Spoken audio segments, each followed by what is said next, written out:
ಬಂಧುಗಳೇ ನಮಸ್ಕಾರ. ಒಂದು ವೆರಿ ಇಂಟರೆಸ್ಟಿಂಗ್ ಎಪಿಸೋಡ್ಗೆ ತಮ್ಮೆಲ್ಲರಿಗೂ ಹಾರ್ದಿಕವಾದಂಥ ಸ್ವಾಗತ. ಎಚ್ ಎನ್ ಚಂದ್ರಶೇಖರ್ ಯೂಟ್ಯೂಬ್ ಚಾನಲ್ನ ಸಬ್ಸ್ಕ್ರೈಬ್ ಮಾಡಿಸಿ ಬೆಲ್ ಬಟನನ್ನು ಪ್ರೆಸ್ ಮಾಡಿ. ಒಂದು 2-3 ದಿವಸದಿಂದ ಮೀಡಿಯಾಗಳಲ್ಲಾಗಲಿ ಸೋಷಿಯಲ್ ಮೀಡಿಯಾದಲ್ಲಾಗಲಿ ಬರೀ ಅಣ್ಣಾಮಲೈದೆ ಭಯಂಕರ ಹವಾ.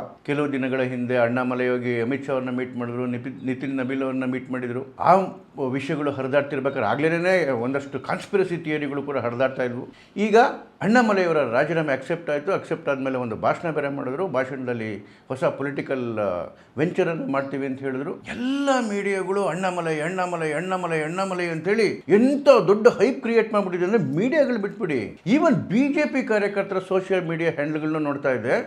ಏನೋ ದೊಡ್ಡ ಮಹಾನ್ ಸಾಧಕ ಅವರಿಂದನೇ ಇನ್ನೊಂದು ಯಾವುದೋ ಮೀಡಿಯಾ ಹೇಳ್ತಿತ್ತು, ತಮಿಳುನಾಡಲ್ಲಿ BJPಯನ್ನು ಕಟ್ಟಿ ಬೆಳೆತಿದ್ದಂತಹ ಅಣ್ಣಾಮಲೈ ಇನ್ಮೇಲೆ ರಾಜಕಾರಣದ ರುದ್ರ ನರ್ತನ ಮಾಡ್ತಾರೆ. ರುದ್ರ ನರ್ತನ ಮಾಡುವ ನವಿಲು, ಅದು ನವಿಲ ಕೆಂಬೂತನ ಅಂತೇಳಿ ಕೆಲವೇ ವರ್ಷಗಳಲ್ಲಿ ಗೊತ್ತಾಗುತ್ತೆ. ಕೆಲವೇ ವರ್ಷಗಳಲ್ಲಿ ಯಾವ BJPಯ ಕಾರ್ಯಕರ್ತರುಗಳೇನೆ BJP ಅಣ್ಣಾಮಲೈಗೆ ಅನ್ಯಾಯ ಮಾಡಿಬಿಡ್ತು, ಅಣ್ಣಾಮಲೈ ಹೇಳ್ದಂಗೆ ಕೇಳಿದ್ರೆ ಇಷ್ಟೊಂದಾಗಲೇ ಅಧಿಕಾರಕ್ಕೆ ಬಂದ್ಬಿಡೋದು BJP ತಮಿಳುನಾಡಲ್ಲಿ ಅಂತೆಲ್ಲ ಓವರ್ ಹೈಪ್ ಮಾಡ್ತಾ ಇದ್ದೀರಲ್ಲ, ದಯಮಾಡಿ ಈ ವಿಡಿಯೋವನ್ನು ಕಡೆವರೆಗೂ ನೋಡಿ, ಸತ್ಯ ಏನು ಅಂತ ಗೊತ್ತಾಗುತ್ತೆ. ಅಫ್ಕೋರ್ಸ್ ಅಣ್ಣಾಮಲೈ ಒಬ್ಬ ಗುಡ್ ಕಮ್ಯುನಿಕೇಟರ್. ಅಣ್ಣಾಮಲೈ ಒಬ್ಬ IPS ಆಫೀಸರ್ ಆಗಿ ರಿಸೈನ್ ಮಾಡಿದ್ರು. ಕರ್ನಾಟಕ ಕ್ಯಾಡರ್ನ IPS ಆಫೀಸರ್ ಆಗಿದ್ದರು. ರಿಸೈನ್ ಮಾಡಿದ್ರು. ಯಾವ ಕಾರಣಕ್ಕೋಸ್ಕರ? ರಾಜಕಾರಣಕ್ಕೆ ಬರಬೇಕು ಅಂತ, ತಮಿಳುನಾಡಿನ ರಾಜಕಾರಣಕ್ಕೆ ಬರಬೇಕು ಅಂತೇಳಿ. ಯಾಕೆಂತೇಳಿದ್ರೆ ಮೂಲತಃ ತಮಿಳುನಾಡವರು. ಅಣ್ಣಾಮಲೈ ರಾಜಕಾರಣಕ್ಕೆ ಹೋಗಬೇಕು ಅಂತ ಡಿಸೈಡ್ ಮಾಡಿದ್ಮೇಲೆ BJPಯನ್ನು ಯಾಕೆ ಚೂಸ್ ಮಾಡಿದ್ರು? ಇದು ವೆರಿ ಇಂಟರೆಸ್ಟಿಂಗ್ ವಿಷಯ. ಯಾಕೆ ಅಂತ ಹೇಳಿದ್ರೆ ನೋಡಿ, ದೇಶದಲ್ಲಿ ನೂರಾರು ಜನ, ಸಾವಿರಾರು ಜನ, ಲಕ್ಷಾಂತರ ಜನ IAS IPS ಆಫೀಸರ್ಗಳಿದ್ದಾರೆ ಅಥವಾ ಇದ್ದೋದ್ರು. ನೀವು ದೇಶದ ಯಾವುದೇ ಒಂದು ಸಣ್ಣ ತಾಲ್ಲೂಕಿಗೆ ತಗೊಳ್ರಿ, 25-30 ಜನ IAS ಆಫೀಸರ್ಗಳು ಆಗಿರೋರು ಅಥವಾ ಆಗೋಗಿರೋರು ಸಿಗ್ತಾರೆ. ಎಷ್ಟೋ ಜನ IAS ಆಫೀಸರ್ಗಳು ರಾಜಕಾರಣಕ್ಕೂ ಬಂದರು. ಆದರೆ ಎಷ್ಟು ಜನಕ್ಕೆ ರಾಜಕಾರಣದಲ್ಲಿ ಒಂದು ಚಾಪು ಮುಟ್ಲಿಕ್ಕೆ ಸಾಧ್ಯ ಆಗಿದೆ? ಕರ್ನಾಟಕದಲ್ಲಿ ಮಂಗಳೂರಲ್ಲಿ DC ಆಗಿರೋ ಶಶಿಕಾಂತ್ ಸೆಂಥಿಲ್ ಅವರು ಕೂಡ ತಮಿಳುನಾಡವರು. ತಮಿಳುನಾಡಿನ ಈಗ ಕಾಂಗ್ರೆಸ್ನ MP ಕೂಡ.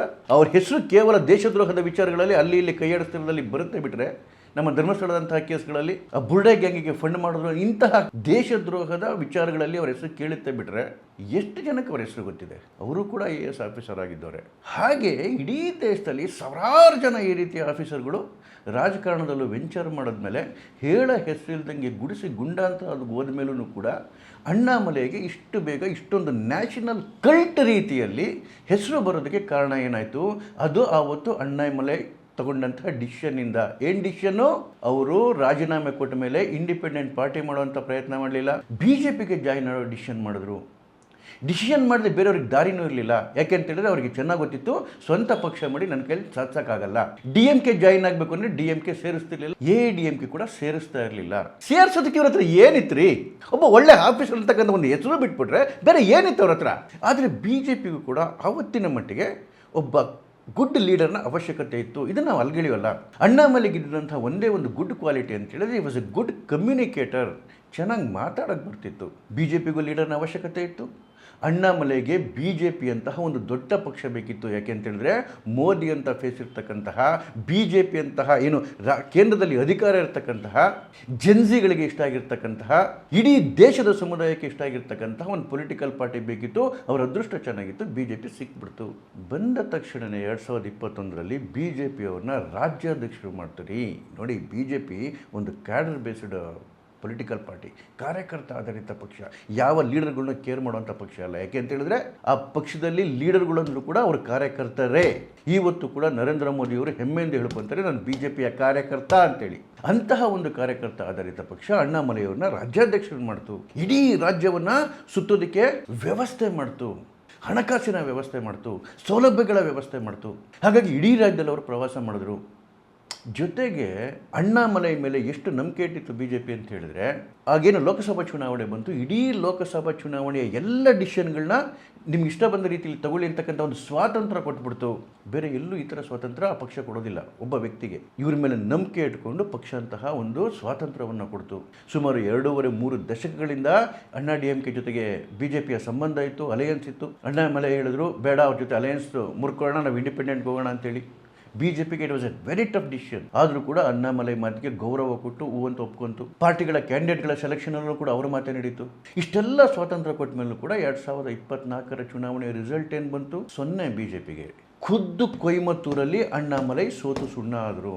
ಅದಾದ ಮೇಲೆ ಏನು ವಿಧಾನಸಭಾ ಚುನಾವಣೆ ಬಂತು, ಆ ಸಂದರ್ಭದಲ್ಲಿ ಈ ಲೋಕಸಭಾ ಚುನಾವಣೆಯಲ್ಲಿ ಮಾಡಿರ್ತಕ್ಕಂಥ ತಪ್ಪನ್ನು ಪುನರಾವರ್ತನೆ ಮಾಡೋದು ಬೇಡ ಅಂಥೇಳಿ BJP, ಅದರ ಅರ್ಥ ಏನಂತ ಹೇಳಿದ್ರೆ ಲೋಕಸಭಾ ಚುನಾವಣೆಯಲ್ಲಿ ಅಣ್ಣಾಮಲೈ ಮಾತು ಕೇಳಿಕೊಂಡು BJP ಸಪ್ರೇಟಾಗಿ ನಿಂತ್ಕೊಂತು, AIADMK ಸಪ್ರೇಟಾಗಿ ನಿಂತ್ಕೊಂತು.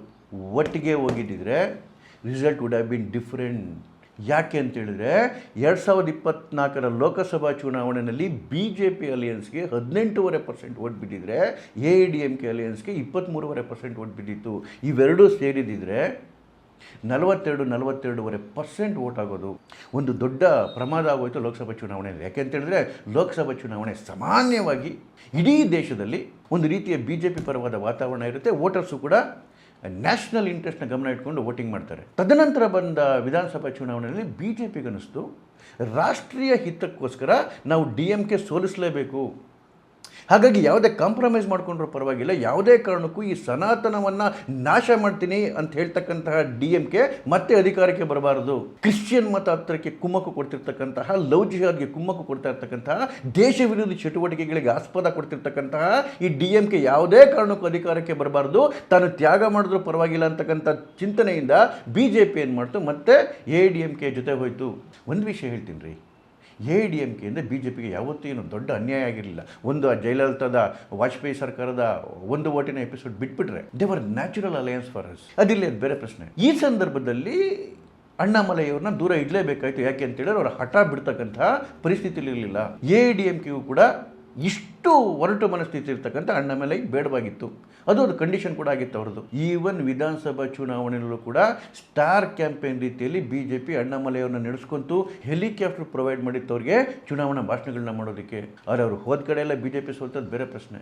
ಆದರೆ ಒಂದು ಹೊಸ ರೀತಿಯ ಬಿರುಗಾಳಿ ತಮಿಳುನಾಡಿನ ವಿಧಾನಸಭಾ ಚುನಾವಣೆಯಲ್ಲಿ ಹಬ್ಬಿಟ್ಟಿತ್ತು. ವಿಜಯ್ಗೆ ದೊಡ್ಡ ಮಟ್ಟದಲ್ಲಿ ಜಯ ಆಯಿತು. BJP ಮತ್ತು AIADMK ಎರಡೂ ಕೂಡ ಸೋತು ಸುಣ್ಣ ಆದವು. ಈ ಸಂದರ್ಭದಲ್ಲಿ ಅಣ್ಣಾಮಲೈ ಚೇಲಾಗಳು, ಅವರ ಫ್ಯಾನ್ಗಳು ಹೇಳ್ತಿದ್ದಂತಹ ಒಂದು ನೀವು ಅಂಕಿಅಂಶ ನೋಡಬೇಕಿತ್ತು. ನೋಡಿ, ಅಣ್ಣಾಮಲೈ ನೇತೃತ್ವದಲ್ಲಿ ಲೋಕಸಭಾ ಚುನಾವಣೆ ಹೋದಾಗ BJPಗೆ 11% ಓಟ್ ಬಿದ್ದಿತ್ತು. ಇಡೀ ಹಿಸ್ಟ್ರಿನಲ್ಲೇ ಬಿದ್ದಿರಲಿಲ್ಲ ಡಬಲ್ ಡಿಜಿಟ್ ಆಗಿ.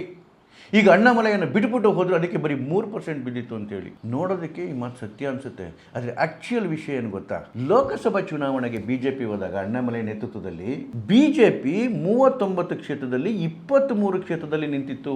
23 ಲೋಕಸಭಾ ಕ್ಷೇತ್ರದಲ್ಲಿ. ಹಿಸ್ಟ್ರಿನಲ್ಲಿ ಯಾವತ್ತೂ ನಿಂತಿರಲಿಲ್ಲ ಅಷ್ಟು ಹೆಚ್ಚು ಕ್ಷೇತ್ರಗಳಲ್ಲಿ. 23 ಲೋಕಸಭಾ ಕ್ಷೇತ್ರದಿಂದ ಸೇರಿ ಬಂದಂತಹ ವೋಟಿಂಗ್ ಪರ್ಸೆಂಟೇಜ್ BJPಗೆ ತಮಿಳುನಾಡಲ್ಲಿ 11%. ಅದರ್ಥ ಏನು ಅಂದರೆ 23 ಲೋಕಸಭಾ ಕ್ಷೇತ್ರ ಅಂತ ಹೇಳಿದ್ರೆ 138 ಅಸೆಂಬ್ಲಿ ಕಾನ್ಸ್ಟಿಟ್ಯೂನ್ಸಿಗಳಾಗುತ್ತೆ. 130 ಅಸೆಂಬ್ಲಿ ಕಾನ್ಸ್ಟಿಟ್ಯೂನ್ಸಿಗಳಿಂದ BJPಗೆ ಬಂದದ್ದು 11%.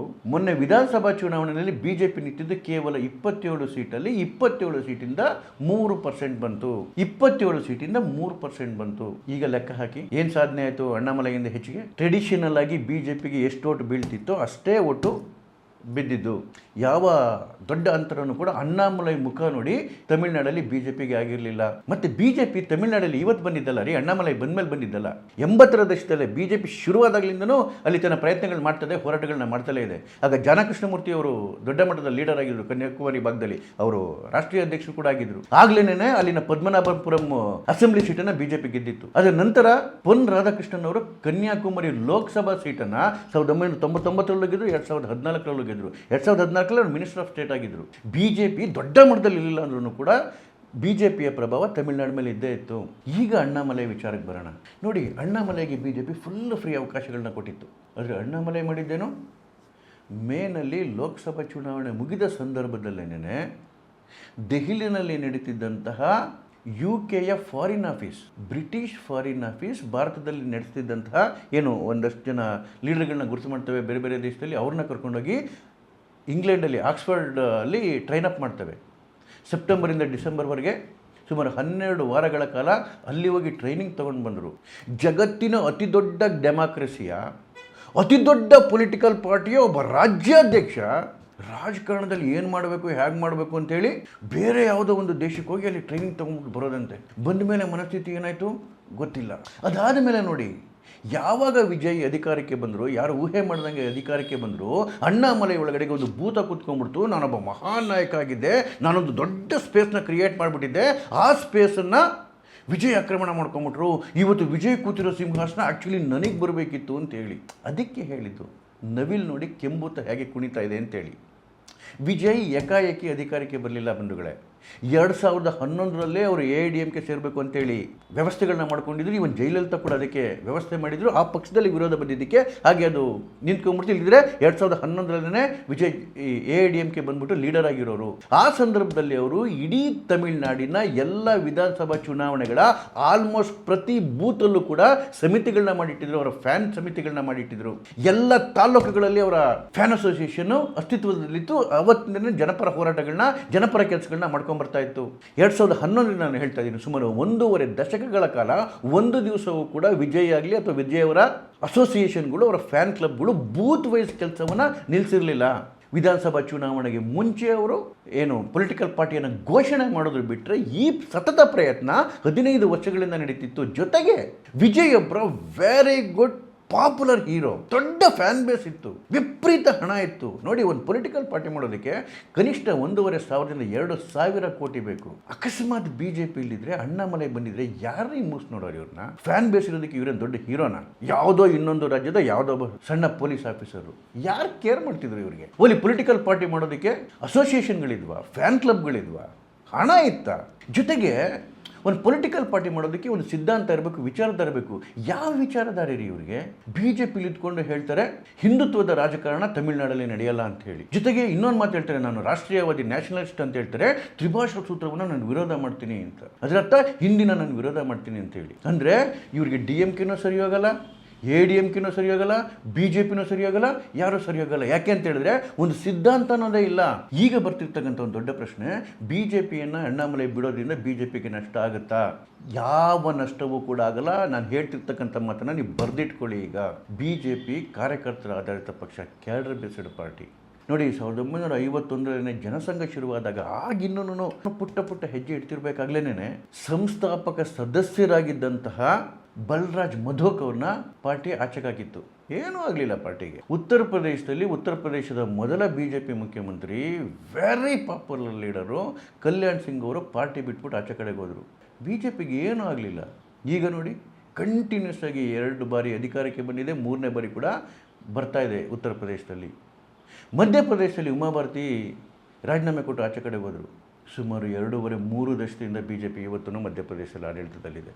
ಗುಜರಾತಲ್ಲಿ ಶಂಕರ್ ಸಿಂಗ್ ವಘೇಲಾ ಪಾರ್ಟಿ ಬಿಟ್ಟು ಹೋದರು. ಕೇಶುಭಾಯಿ ಪಟೇಲ್ ಪಾರ್ಟಿ ಬಿಟ್ಟು ಹೋದರು. BJP ಯಾವತ್ತಿದ್ದು ಅಧಿಕಾರದಲ್ಲಿದೆ ಅಂತೇಳಿ ಅಲ್ಲಿನ ಜನಕ್ಕೆ ಮರ್ತೋಗಿದೆ.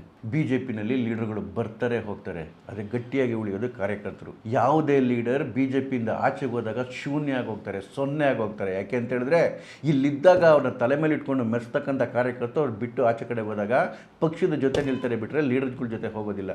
ಯಾವ ಒಂದಷ್ಟು ಜನ ಬಾಲಂಗೊಚ್ಚಿಗಳು ಹೋಗ್ಬೋದು. ಇದು BJPಯ ತಾಕತ್ತು. ನಾನು ವಿಜಯ್ ಜಾಗದಲ್ಲಿ ಮುಖ್ಯಮಂತ್ರಿ ಆಗ್ಬಿಡ್ತಿದೆ ಅಂತ ಹೇಳಿ ಏನೋ ದೊಡ್ಡ ದೊಡ್ಡ ಕನಸು ಕಾಣುತ್ತಲ್ಲ, ಅದೇ ನವಿಲ್ ನೋಡಿ ಕೆಂಬುತ ಕುಣಿಯುತ್ತಲ್ಲ, ಯಾವ ಆಧಾರದ ಮೇಲೆ ಇವರು BJP ಬಿಟ್ಟೋಗಿರ್ಬೋದು? ಭಾಳಷ್ಟು ಥಿಯರಿಗಳು ಈಗಾಗಲೇ ಓಡಾಡ್ತಾ ಇದ್ದಾವೆ. ಒಂದು, BJPಯ ಕಾರ್ಯಕರ್ತರ ನಾನು ಹೇಳಿದ್ನಲ್ಲ ಆಗಲೇ ಹಾಕೊಂಡು ಓಡಾಡ್ತಿರ್ತಾರೆ, ಇಲ್ಲ ಇದು BJPಯ ಸ್ಟ್ರಾಟಜಿನೂ ಇಲ್ಲ, ಮಣ್ಣಂಗಟ್ಟಿನೂ ಇಲ್ಲ. BJP ಬಿಟ್ಟು ಯಾರು ಆಚೆ ಕಡೆಗೆ ಹೋಗ್ತಾರೆ, ಯಾರು ಬೇರೆ ಪೊಲಿಟಿಕಲ್ ಪಾರ್ಟಿ ಮಾಡ್ತಾರೆ, ಅವರೆಲ್ಲರೂ ಕೂಡ BJP ತನ್ನ ವಿರೋಧ ಪಕ್ಷ ಅಂತಲೇ ಕನ್ಸಿಡರ್ ಮಾಡೋದು. ಇವ್ರು ಹೇಳ್ಕೊಂಡು ಹೋಗ್ಬೋದು, ಇಲ್ಲ ನಾನು ಹೈಕಮಾಂಡ್ ಒಪ್ಪಿಸಿ ನಾನು ಇನ್ನೊಂದು ಪಕ್ಷ ಮಾಡ್ತಿದ್ದೀನಿ ಅಂತೇಳಿ ಸುಳ್ಳು ಸುದ್ದಿ ಹರಡ್ಬೋದು. ಇದು ಹೆಂಗೆ ಅಂತ ಹೇಳಿದ್ರೆ, ನಾನು ಮೊದಲನೇ ಹೆಂಡತಿನ ಕನ್ವಿನ್ಸ್ ಮಾಡಿಬಿಟ್ಟು 2ನೇ ಮದುವೆ ಆದೆ ಅಂತ ಹೇಳಿ, ಅದು ಸಾಧ್ಯವೇ ಇಲ್ಲ. BJPಗೆ ಬೇರೆ ಎಲ್ಲ ಪಕ್ಷಗಳು ವಿರೋಧ ಪಕ್ಷಗಳೇ. ಒಬ್ಬ ವ್ಯಕ್ತಿಯ ಹಿಂದೆ ನೇತು ಬಿದ್ದು ಇಂಥ ಸ್ಟ್ರಾಟಜಿ ಮಾಡ್ತಕ್ಕಂಥ ಅವಶ್ಯಕತೆ BJPಗೆ ಇಲ್ಲವೇ ಇಲ್ಲ. ಇದೇ ಮಾತನ್ನು 2021 ಪಶ್ಚಿಮ ಬಂಗಾಳದಲ್ಲಿ ಹೇಳೋರು BJPಗೆ. ಇಲ್ಲ ಅಲ್ಲಿ BJP ಅಲ್ಲಿ ಸಾಧನೆ ಮಾಡೋಕ್ಕೆ ಸಾಧ್ಯನೇ ಇಲ್ಲ, ಅಲ್ಲಿ ಹಿಂದುತ್ವದ ರಾಜಕಾರಣ ನಡೆಯೋದಿಲ್ಲ, ಅಲ್ಲಿ ಜೈ ಶ್ರೀರಾಮ್ ನಡೆಯಲ್ಲ. ತಮಿಳುನಾಡಲ್ಲೂ ಕೂಡ ಅದೇ ಕಥೆ ಹೇಳ್ತಾರೆ, ಇಲ್ಲಿ ಹಿಂದುತ್ವದ ರಾಜಕಾರಣ ನಡೆಯಲ್ಲ. 2021ರಿಂದ 2026 ಯಾವ್ಯಾವ ಬದಲಾವಣೆ ಆಯಿತೋ ಬೆಂಗಾಲದಲ್ಲಿ, 2026ರಿಂದ 2031 ತಮಿಳುನಾಡಲ್ಲೂ ಕೂಡ ಅದೇ ಬದಲಾವಣೆ ಆಗುತ್ತೆ. ಅಲ್ಲಿ ಹಿಂದುತ್ವದ ಬಿರುಗಾಳಿ ಬೀಸುತ್ತೆ. 2031 BJP will be great force to reckon with. ನನ್ನ ಮಾತು ಬರೆದಿಟ್ಕೊಳ್ಳಿ. ಯಾವ ಆಸೆ ಆಕಾಂಕ್ಷೆಗಳನ್ನ ಹೊತ್ಕೊಂಡು ಅಣ್ಣಾಮಲೈ ಹೇಳದ್ನಲ್ಲ ಕೆಂಬೂತ ಆಚೆ ಕಡೆಗೆ ಹೋಗಿದ್ದಾರೆ, ಅದರಿಂದ ದೊಡ್ಡ ದೊಡ್ಡ ಥಿಯರಿಗಳು ಓಡಾಡ್ತಾ ಇದ್ದಾವೆ. ಕಳೆದ 4 ವರ್ಷಗಳಲ್ಲಿ ತಮಿಳುನಾಡಿನ NGOಗಳಿಗೆ ವಿದೇಶದಿಂದ ಬಂದಿರತಕ್ಕಂಥ ಫಂಡ್ 6,395 ಕೋಟಿ, 6,395 crore ಕೇವಲ ತಮಿಳುನಾಡಿನ NGOಗಳಿಗೆ ಬಂದಿರೋದು. ಎಲ್ಲೋಗಿದೆ ದುಡ್ಡಿದು? ಎಲ್ಲೋಗ್ತಾ ಇದೆ ದುಡ್ಡಿದು? ಅಲ್ಲಿ ಒಂದು ಪೊಲಿಟಿಕಲ್ ನೆರೇಟಿವ್ನ ಸೃಷ್ಟಿ ಮಾಡೋದಕ್ಕೆ ಬಿಟ್ಟರೆ ಬೇರೆ ಯಾವ ದೇಶ ಉದ್ಧಾರ ಮಾಡೋ ಕೆಲಸಕ್ಕೆ ಇದು ಬಳಕೆ ಆಗಲ್ಲ. ನಿಧಾನಕ್ಕೆ ಸತ್ಯ ಆಚೆ ಕಡೆಗೆ ಬರುತ್ತೆ. ಹೊಸ ಹೊಸ ಪಕ್ಷಗಳಲ್ಲಿ ಇದ್ದಕ್ಕಿದ್ದಂಗೆ ಹೆಂಗೆ ಚುನಾವಣೆ ಗೆಲ್ತವೆ ಅಥವಾ ಹೊಸ ಹೊಸ ಪಕ್ಷಗಳು ಯಾಕೆ ಉದಯ ಆಗ್ತಾ ಇದ್ದಾವೆ ಅಂತೇಳಿ ಇದು ಹಿಂದೆ ಇರ್ತಕ್ಕಂಥ ನೆರೇಟಿವ್ ಕೂಡ ಆಚೆಗೆ ಬರಬಹುದು. ಅಣ್ಣಾಮಲೈ ಏನಾದರೂ ಇವತ್ತು ಅಣ್ಣಾಮಲೈ ಆಗಿದ್ದಾರೆ, ಒಬ್ಬ ಪೊಲಿಟಿಕಲ್ ಲೀಡರ್ ಆಗಿದ್ದಾರೆ ಅಂತ ಹೇಳಿದರೆ it's only because of BJP. ತಮಿಳುನಾಡಲ್ಲಿ ಮೋದಿಯವರ ಹೆಸರು ಭಾಳ ದೊಡ್ಡ ಮಟ್ಟದಲ್ಲಿ ಗೌರವಪೂರ್ಣವಾಗಿದೆ. ಅಮಿತ್ ಶಾ ಅವರ ಹೆಸರು ಗೌರವಪೂರ್ಣವಾಗಿದೆ. BJPಗೆ ಅಲ್ಲಿನ ಜನಗಳಲ್ಲಿ ಒಳ್ಳೆಯ ಭಾವನೆ ಇದೆ. ಅದು ಓಟಾಗಿ ಪರಿವರ್ತನೆ ಆಗದೇ ಇರ್ಬೋದು. ಇಷ್ಟು ವರ್ಷ ಬೆಂಗಾಲದಲ್ಲೂ ಓಟಾಗಿ ಪರಿವರ್ತನೆ ಆಗ್ತಿರ್ಲಿಲ್ಲ. ಇಷ್ಟು ವರ್ಷ ಒರಿಸ್ಸಾದಲ್ಲೂ ಓಟಾಗಿ ಪರಿವರ್ತನೆ ಆಗ್ತಿರ್ಲಿಲ್ಲ. ಕೆಲವು ದಶಕಗಳ ಹಿಂದೆ ಹರಿಯಾಣದಲ್ಲೂ ಓಟಾಗಿ ಪರಿವರ್ತನೆ ಆಗ್ತಿರ್ಲಿಲ್ಲ. ದೆಹಲಿನಲ್ಲೂ ಓಟಾಗಿ ಪರಿವರ್ತನೆ ಆಗ್ತಿರ್ಲಿಲ್ಲ. ಆದರೆ ಯಾವಾಗ ಇದೊಂದು ಶಕ್ತಿಯಾಗಿ ಮೂಡಿ ಬರ್ತಿದೆ ಅಂತ ಜನಕ್ಕೆ ಅನಿಸುತ್ತೆ, ಭಾವನೆಗಳು ಓಟಾಗಿ ಬದಲಾವಣೆ ಆಗ್ತವೆ. ಆ ಕೆಲಸ ತಮಿಳುನಾಡಲ್ಲೂ ಆಗುತ್ತೆ. ನನ್ನಿಂದನೇ BJP, ನಾನು ಇಲ್ಲದ್ರೆ BJPನೇ ಇರ್ತಿರ್ಲಿಲ್ಲ ಅಂತಕ್ಕಂಥ ಅಹಂಭಾವಗಳಿಂದ ಮೆರೆದಿರ್ತಕ್ಕಂತಹ ಎಲ್ಲ ದೊಣ್ಣೆ ನಾಯಕರು ಕೆಳಗೆ ಬಿದ್ದು ಮಣ್ಣಾಗಿರೋದನ್ನು BJP ನೋಡಿದೆ. 10 ವರ್ಷಗಳ ಕಾಲ ಪಕ್ಷಕ್ಕಾಗಿ ದುಡಿದು ಸಮಾಜ ಸೇವೆ ಮಾಡಿಕೊಂಡು ಜನರ ಕಣ್ಣೀರಿಸ್ಕೊಂಡು ಜನರೊಡನೆ ಬೆರ್ತಿರ್ತಕ್ಕಂಥ ಲೀಡರ್ಗಳೇ ಇವತ್ತು ಬೆಳೆಯೋದು ಕಷ್ಟ ಆಗಿರ್ಬೇಕಾದ್ರೆ ನೆನ್ನೆ ಮೊನ್ನೆ ಬಂದಂತಹ ಒಬ್ಬ ವ್ಯಕ್ತಿ ಪಕ್ಷದ ಕಾರಣಕ್ಕೋಸ್ಕರ ಇಷ್ಟೆಲ್ಲ ಹುದ್ದೆಗಳನ್ನ ಅನುಭವಿಸಿ ಇಷ್ಟೆಲ್ಲ ಹೆಸರು ಮಾಡಿ ಇವತ್ತು ಪಕ್ಷವನ್ನು ಕಾಲ ಕಸ ಮಾಡಿಕೊಂಡು ನಾನೇ ದೊಡ್ಡ ಲೀಡರ್ ಅಂತ ಅಹಮಿಂದ ಆಚೆ ಕಡೆಗೆ ಹೋದರೆ ಭವಿಷ್ಯ ಏನು ಅಂಥೇಳಿ ಕೆಲವೇ ವರ್ಷಗಳಲ್ಲ, ಕೆಲವೇ ದಿನಗಳಲ್ಲಿ ಗೊತ್ತಾಗುತ್ತೆ. ಬರ್ತಿರ್ತಕ್ಕಂಥ ದಿನಗಳು it will be challenging days. ನಮಸ್ಕಾರ.